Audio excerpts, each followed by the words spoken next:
Brave New World Revisited by Aldous Huxley.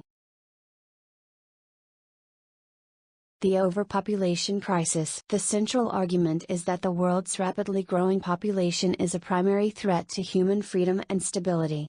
More people require more large-scale organization, which inevitably leads to greater social and government control over the individual.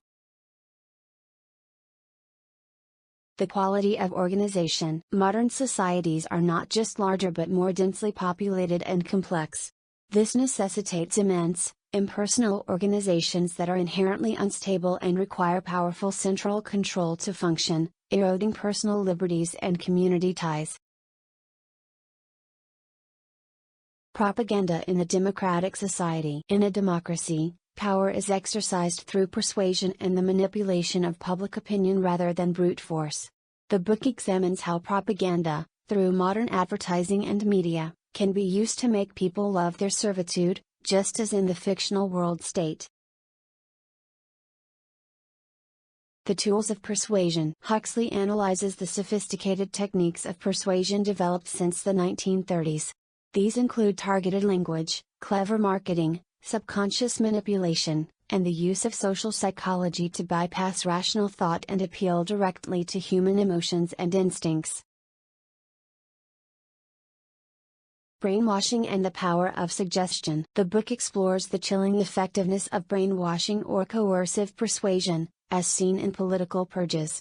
It demonstrates how an individual's identity and beliefs can be systematically broken down and rebuilt under intense psychological pressure. Chemical persuasion and subconscious influence. Huxley discusses the development of drugs, like tranquilizers, that could be used to pacify populations and ensure compliance. He also covers subliminal suggestion and hypnopedia, sleep teaching, as potential tools for influencing people without their conscious knowledge. The assault on the rational mind. A free society depends on a populace capable of rational thought. This section argues that modern propaganda, advertising, and entertainment are designed to appeal to emotion and weaken critical thinking, making people more susceptible to manipulation. The nature of true freedom. Genuine freedom is defined not just as the absence of legal restraints, but as the capacity to think for oneself, to be aware of the forces of manipulation, and to make conscious, rational choices based on that awareness. Strategies for resistance. Huxley proposes that the only defense against these threats is education for freedom. This involves teaching critical thinking, promoting individual responsibility, and making people aware of the methods used to manipulate them.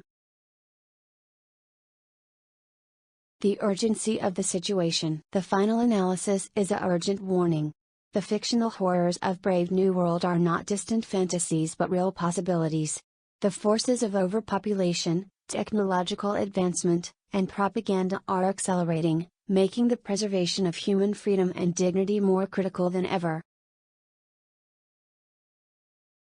Huxley's ultimate conclusion is that the dystopian future of Brave New World is an imminent possibility. He warns that human freedom is critically threatened not by overt force, but by the subtle forces of overpopulation, excessive social organization, and advanced psychological manipulation designed to make subjugation desirable. The only defense is conscious, educated vigilance to preserve rational thought and individual liberty.